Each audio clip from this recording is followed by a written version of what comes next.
What if I told you that 1 in 3 people walking around right now likely have non-alcoholic fatty liver? Would that surprise you? Well, unfortunately, the truth is it shouldn't surprise you because so many people are getting diagnosed with fatty liver. 25% of Americans living with fatty liver disease. Fatty liver disease affects an estimated 100 million adults. Non-alcoholic fatty liver disease. Non-alcoholic fatty liver disease of non-alcohol fatty liver disease. And today we're going to talk about all the little things that are creating this situation that we've never seen before in human history. Maybe you got your blood work back and somebody said to you, your enzymes are a little elevated, or straight up, hey, you have mild fatty liver. And you're sitting to yourself thinking, I don't even drink that much. Like, how is this possible? Well, today I'm going to explain why this is happening to so many people. And hopefully this explanation will make you feel a little bit better about your liver. I think one of the main things that people get wrong about our livers is that we think of it as a detox organ. And while detox is one of the main functions of the liver, it is not the only function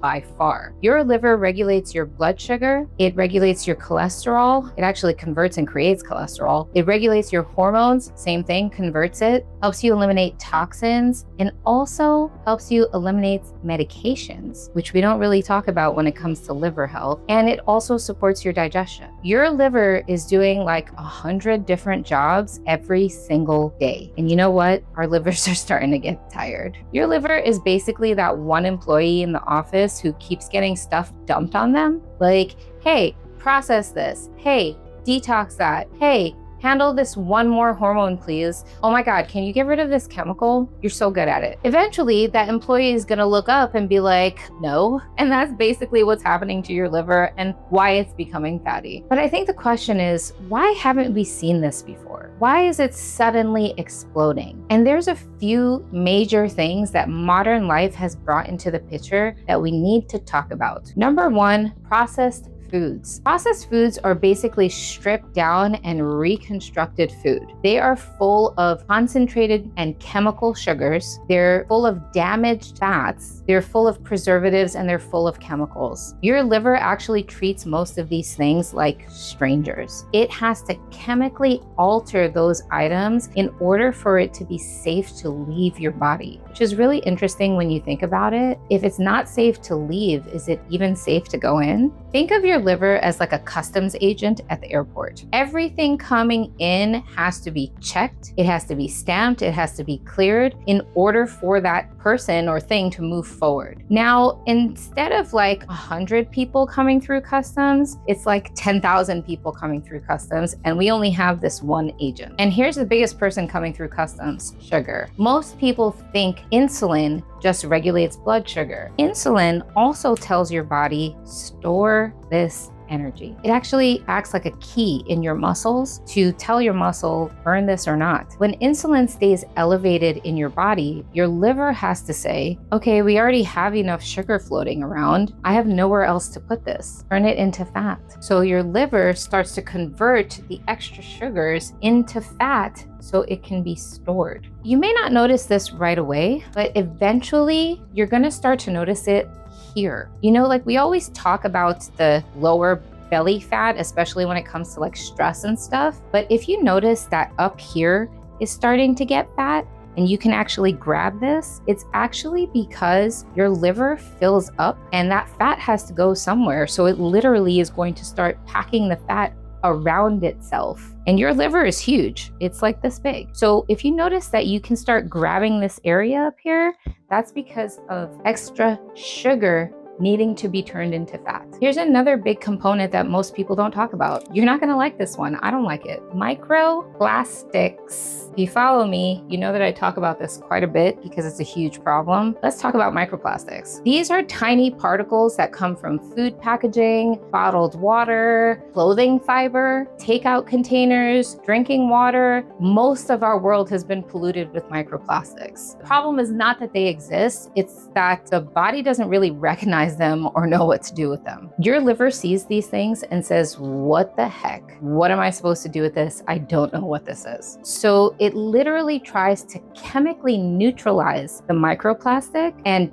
package it to get it out of the system. But unlike nutrients, which your body knows and recognizes and understands how to use, microplastics don't belong in the human body. The human body is a very natural, organic being. So when we put these super unnatural, inorganic compounds in our bodies struggle, and that's the liver included. And here's a really interesting thing about microplastics. A lot of them love fat. This is on a chemical level. When they hang around in the body, your liver will actually put them inside fat to store, figure out what to do with it later because it doesn't know how to get it out of the body. So that's also going to build up fat in your liver and around your liver. Another component is heavy metal. This is things like mercury and lead and cadmium. We're actually exposed to a lot more of it than you think. Exposure comes from like fish, water, pollution, like in the air, like exhaust fumes, smoking, old pipes in housing and towns. Like a lot of the cities and towns in America are very old. These pipes are deteriorating and all of the water that runs through them is getting polluted with the heavy metals. And metals create a completely different problem from microplastics because your body cannot break them down. They can't chemically alter them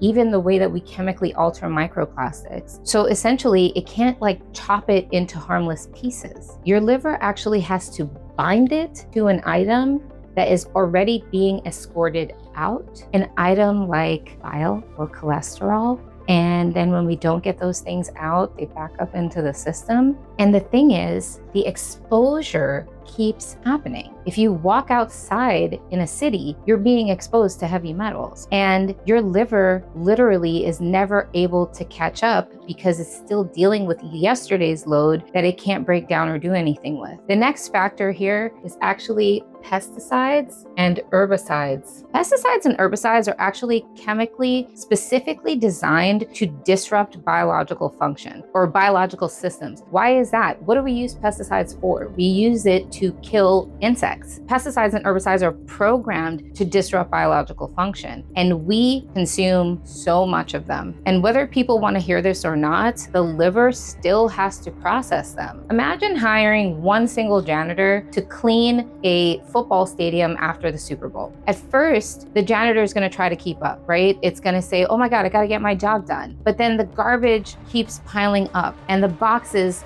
start piling up everywhere and the food is like all over the place. And eventually the janitor is going to look at the situation and be like, I'm going to do the bare minimum here because whatever. The janitor is just going to stop because you know what? At the end of the day, they're going to just do what they need to survive. And that's exactly what's happening to your liver. All of these factors create components where your body is actually like, oh my God, or your liver is like, oh my God, I just have to put all of these things inside fat cells until I can figure out what to do with it and learn how to get it out of the body. That's what it does with microplastics. That's what it does with heavy metals. That's what it does when you have too much sugar. The process is the same, okay? So we learned it in insulin. We learned it with extra sugar. So the liver said, we're gonna do that with microplastics and we're gonna do that with heavy metals and we're gonna do that with pesticides until we can figure out what to do with these extra things. And the first place that gets fatty is inside the liver itself. Then it's gonna spill out and we're gonna see it here and we're gonna see it all over. And fatty liver isn't just about the liver, becoming fatty. It's about the liver slowing down. It's about your blood sugar numbers getting weird. It's about energy getting inconsistent. If your liver has all this to contend with, how is it going to help you convert nutrients like B vitamins? B vitamins give you energy, they give you focus, they give you clarity, they give you a lot of different things. How is it going to focus on that when it has all this to do on a regular basis?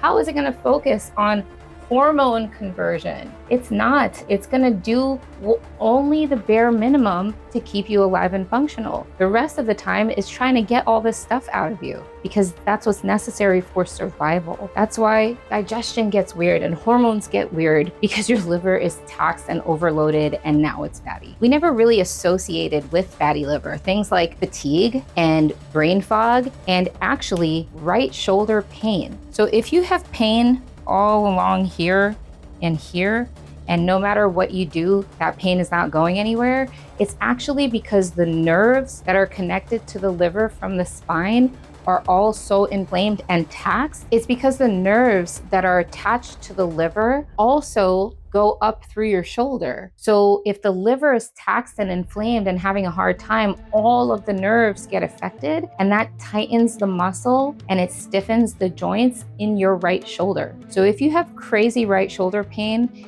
and you have elevated liver enzymes, it's coming from your liver. You know, what this boils down to is your liver is not randomly failing. It's literally waving a white flag. It's asking you for help. That's what's happening. It's actually saying, I physically cannot keep up with this anymore. So I hope this video helped explain why you non-drinkers are experiencing the madness of fatty liver. It's because your body is dealing with all of this and trying to maintain its health. If you want more information about how to reverse fatty liver, please like and comment on this video. Let me know that you're interested in the information. Actually, I'm going to be doing a series about the liver and how we can support it and what are the things that you need to help reverse fatty liver, because it's actually a totally reversible thing. And if you want to know what those processes are and those techniques are, please subscribe to my channel, like this video, share it with somebody who has fatty liver. You can actually start making quick changes in your life to start reducing the burden that your liver is under,